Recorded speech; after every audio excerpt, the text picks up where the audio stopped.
So, good day everyone. Ako nga pala si Mark Anthony Sumayaw. So, I'm here to present how to create the final project for heat transfer na hawak ni Sir Engineer Jeremy C. Balang. So, we will start. And nagsimula ako dito sa image. Pig-generate ko muna ito. And pigbuo ko muna ito. Gamit yung binigay sa amin ni Sir na Gibbons. And yung number ko sa attendance is number 46. So, kabilang ako sa gagamit ng 3 meters. Saka yung 6 is equivalent siya sa 60%. Kaya sa 60% ng 3 meters, so ito yung isang dimension. Then, ito rin yung ikalawang dimension. So, simulan na natin and i-import lang to sa ating ANSYS. So, dito na siya, na-import na natin siya. So, pindutin lang natin yung geometry. Then, antayin lang natin itong maging lightning sense. And double click. Then, antay lang tayo ng counter. So, ayan na. So, naging lightning sign na siya, no? So, nag-redirect na siya sa ating bagong app, which is under din sa ating ANSYS yung model. Yan na siya. So, paano nga ba natin isi-set up para mahanap yung temperature saka heat flux? So, simulan natin. First, yung geometry. Ito na yung gagawin. Yung material dapat under siya ng ating structural steel. Then, yan. Antayin lang natin ng konti. Yan, naka-structural steel na siya. Yan, naka-cord na yung system. Hindi na yung gagalawin yung connection. Hindi na rin. Dito tayo sa mesh, no? Ayusin natin yung mesh. And dapat nakapayos yung ating size. Papalitan natin yon dito sa sizing. Palitan natin ito ng 5. So, yan. Since hindi pa sa checks, update natin siya para makita natin yung mesh.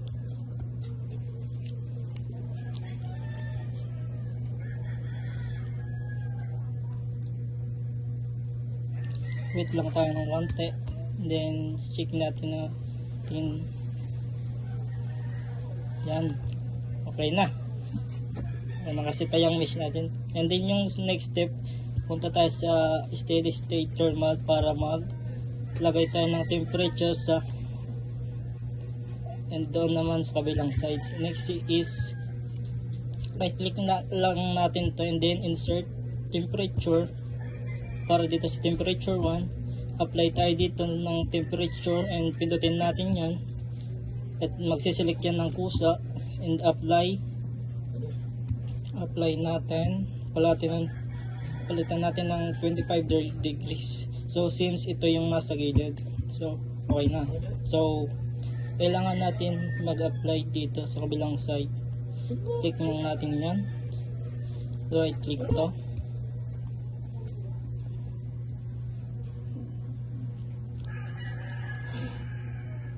Then wait natin, insert, maglagay tayo ng kanilang temperature, saka isisit natin siya sa 500 since yun yung nasa gilid. 500 input third, ganyan, nakasit na siya yung dalawang temperature natin. Dito is 25 and dito is 500.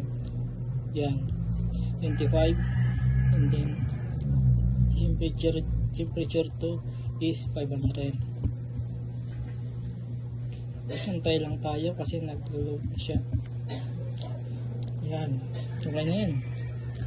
So, anong sunod ng gawin natin? Well, sunod na gagawin natin is lalagay natin yung dito sa solution yung mga hanapin natin. Same dito sa steady state thermal.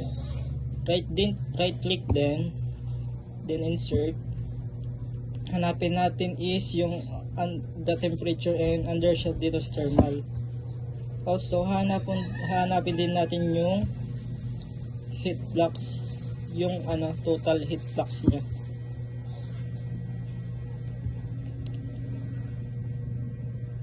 I-insert ulit tayo.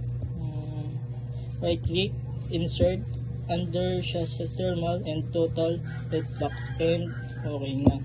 So next na lang natin yung gagawin is papakompute natin dito sa ANSYS yung hingin natin yung solusyon, no?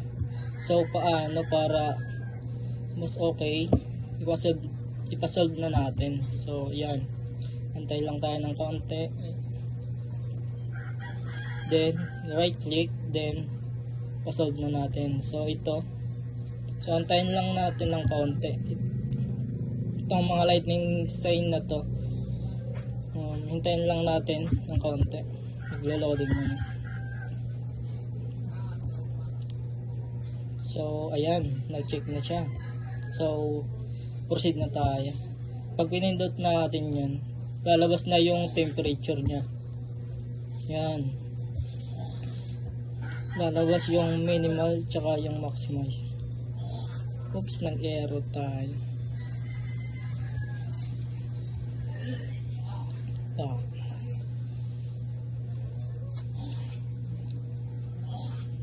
So ayusin muna natin.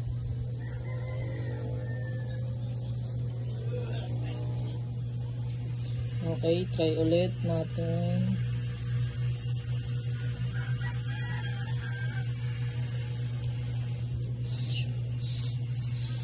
Tsaka ulitin natin yung tingnan natin yung solution. Tingnan natin final temperature para naman sa total heat flux ito. So goods na yan. So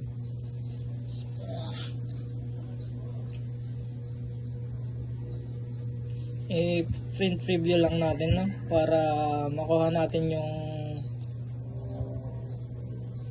yung data. So review na natin, okay natin. Then dito tingnan natin. So yan na, okay. Okay na yung ating temperature. So yan na siya.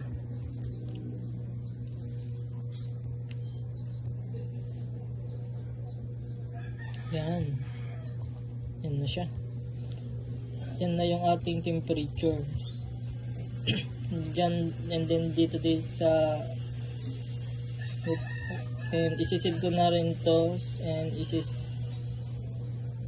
ko na lang doon sa Google Form. So yan, generate natin lahat.